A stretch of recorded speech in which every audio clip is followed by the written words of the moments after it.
నారా చంద్రబాబు నాయుడు గారు 90s నేను హైదరాబాద్కి షిఫ్ట్ అయినప్పుడు, ఆయన ముఖ్యమంత్రిగా అయ్యి కొన్ని సంవత్సరాలు అయిన తర్వాత రోడ్ల మీద వెళ్తున్నప్పుడల్లా మాకు 2020 విజన్ స్టేట్మెంట్ అనేది ఎప్పుడు ఉండేది. ఆ తర్వాత కొద్ది కాలం తర్వాత హైటెక్ సిటీ అని ఒక బిల్డింగ్ కట్టారు. నేను డాక్యుమెంట్ కొంత చదివాను, కొంత నాకు నా స్థాయికి అది అర్థం కాలేదు. నేను నా ప్రపంచంలో ఉన్నాను, బయట ప్రపంచం నాకు ఇంకా తెలియదు. కానీ ఆయన తన కోసం కలలు కనలేదు, తెలంగాణ ఆంధ్రప్రదేశ్ ఉమ్మడి ఆంధ్రప్రదేశ్ కోసం కలలు కన్న ఒక మహానాయకుడు. ఆ రోజు కలలు కన్నప్పుడు చాలామందికి అర్థం కాదు.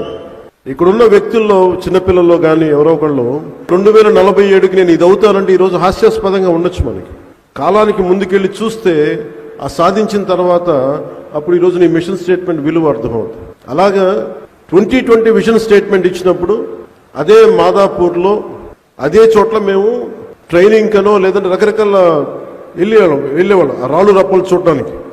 మేమందరూ రాళ్ళు రప్పల్ని చూస్తే ఆయన ఒక సైబర్ సిటీని చూశారు, ఇంకొక నగరాన్ని దర్శించారు.